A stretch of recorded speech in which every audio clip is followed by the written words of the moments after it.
Jay from Team DMA at it again with another video. So this video is going to be a special video regarding Prism Heart from Team DMA. So he has been going to his locals, I don't know for how long. I'm gonna put a link to his channel so that you can go ask various questions, which I myself, I'm gonna ask him some questions of yeah, some background, like how long has he been going for the locals, how long has he been trying the deck, and what changes did he made recently, because I know he took this deck prior before a few times. I think he got third and then second. I guess we can ask him to see how that went, like so he could give us a little bit of more information. But recently he went down to the locals and he won. Now the decks that he actually went up against are just a bunch of broken decks. You know, right now, branded the branded decks are taking over the scene. There's a lot of decks that are just overpowered. You know, they just take over the locals, and that's why a lot of people don't want to participate, because all you deal with is top tier in reality. And there's sometimes some of the locals, a lot of people play the same freaking deck. Everyone's playing the same broken deck, and I guess for him it wasn't no exceptions. I believe he said he had a branded Despia, which is like very typical, and then he had a branded Chimera, which is probably the top tier, and the Despia can be top tier as well. And those are high ranking, you know, they're high ranking in nationals, regionals, and they always win their locals. You know, it's just like that's what's really going on right now. That one and the Unchained. So I was a little skeptical of like, well, what was he playing that he smoked all these decks, you know? Because I know this deck, this Great Maju, I know the deck, but as I was looking through his cards, there was a lot of tech that I didn't understand. Obviously, later on, if you guys have any questions, you're gonna want to go to his channel, or yeah, in his channel, you can leave a comment down below so he can show some combos and lines of plays and why he chose this tech for this deck. So we're gonna go into the profile. It's not gonna be in depth. It's just gonna be an overall recap and just congratulating him for his first place win. So congratulations to you, Prism Heart. And let's go into the list. Let's go into the list. So like I said, we're not gonna do a deep dive and we're gonna skim through it.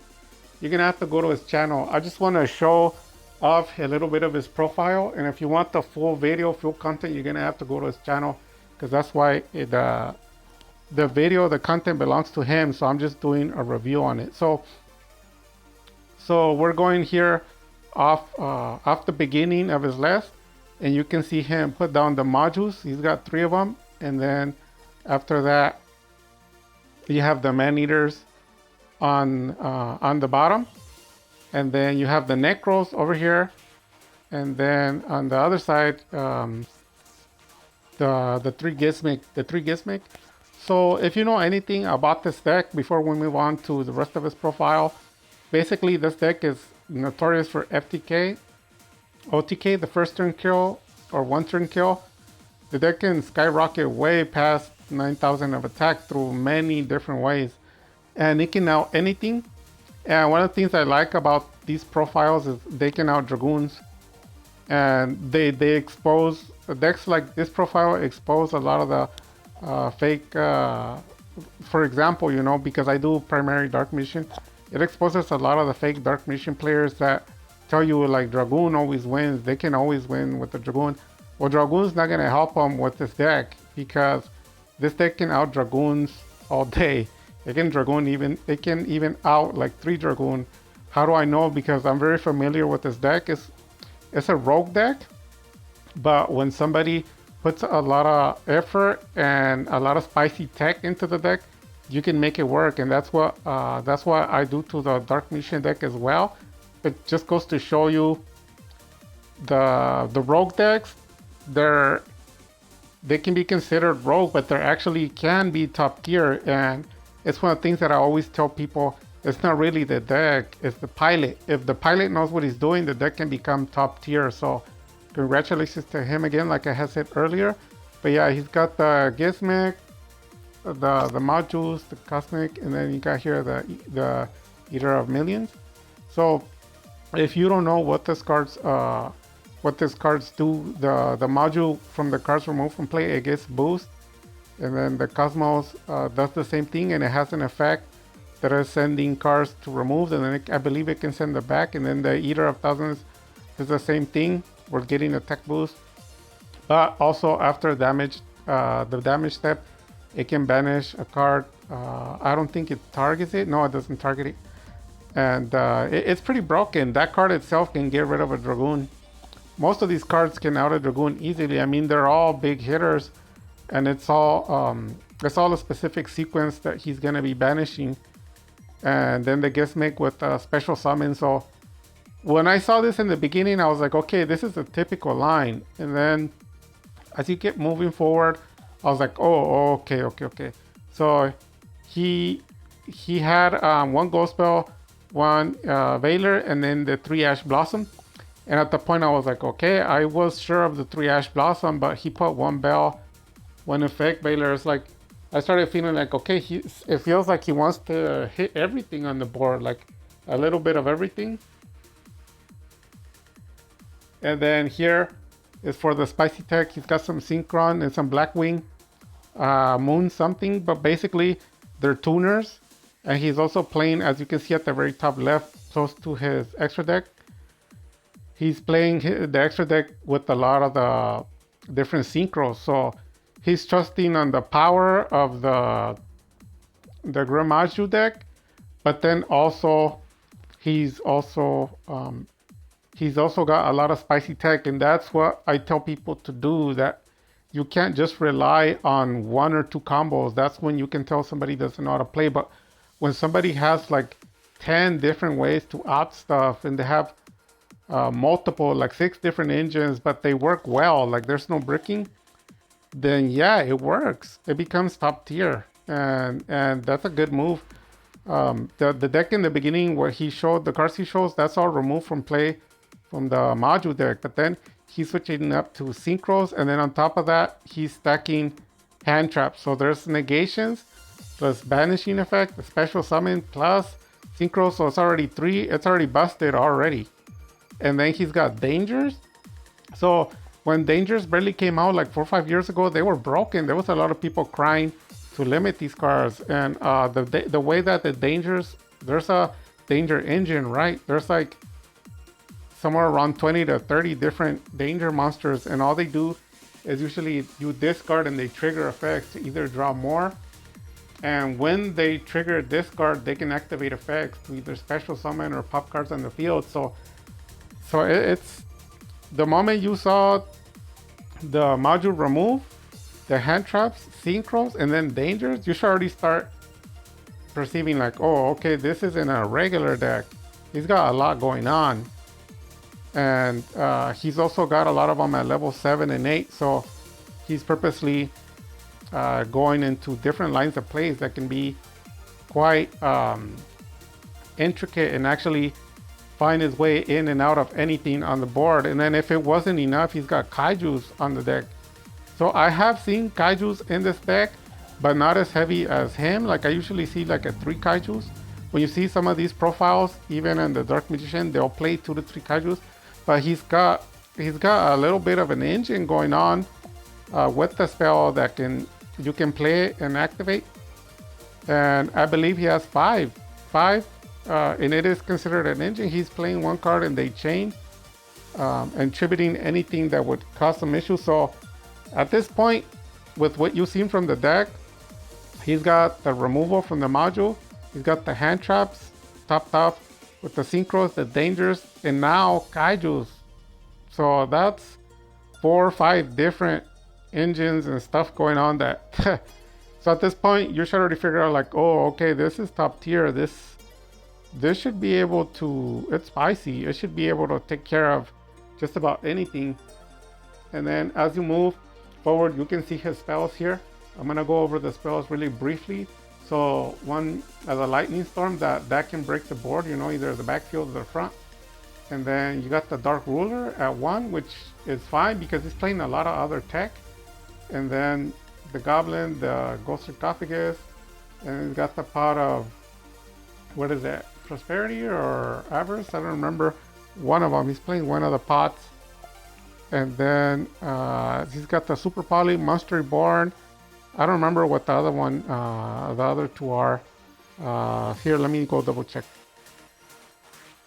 Yeah, so it's the spell absorption, and he's obviously playing, the Pot of Desires because you already know it removes cards from play, and that's what this deck is all about. And the spell absorption, and I think he has one Allure, I think that's what he was playing, and the Monster Reborn. So the spell lineup is not that big, but it doesn't matter because he's got a lot of going on with the monsters. So special summoning like crazy. Off he can out anything with the kaijus and basically put up 5 monsters. He can basically link into anything he wants, to be honest.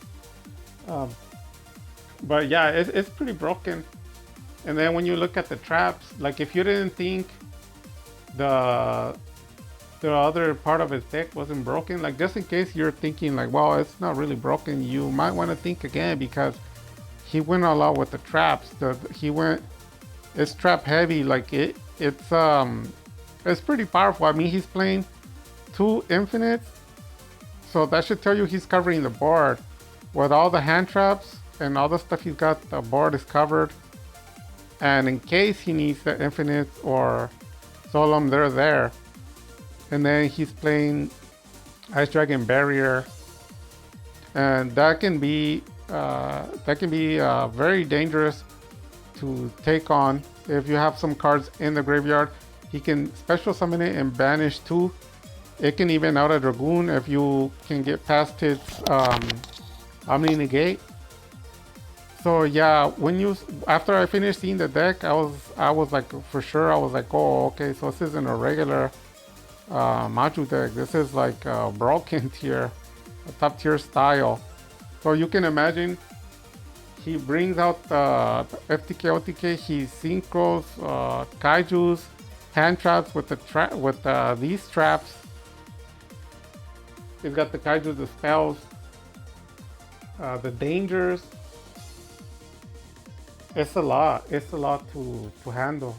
So he definitely overwhelmed his opponents. Like it's very clear to me. I'm not really surprised. It looks like it's overpowering. He probably overwhelmed the opponents, like hitting everything from monsters, contributing monsters to everything. So this is an excellent, great deck. I definitely 100% recommend the profile, but you're gonna have to be a savvy player because it's complicated. That's one of the reasons about some players. It's not really that they can't win any duels. It's just their brain is not developed to where they can understand complex decks that are playing multiple engines, multiple different variations. Like I can tell from his deck, when he shuffles it and he draws, he's got about 8 to 9 combos off the hand. Like special, then trigger this to banish, and then that'll chain. He can either go into synchros, he get kaiju, he get hand trap, he can go into the danger lineup, set some cards in the back, he can FTK OTK if he wants. There's a lot going on. So yeah, this deck is definitely broken. There was 2 or 3 cards that I didn't include. There was Pinkertops, and some other cards that he was using because I didn't understand. Maybe you guys can go to his channel, because like I said, I'm gonna leave the link below, and ask him if you guys want to show some combos and some lines of play, so he can show you more or less what he's doing. And if you want to know why he chose this tech, and congrats to him again. I'm not gonna go over the extra deck or side deck because it's reserved for his channel. If you want to see the complete video, it's in the link below.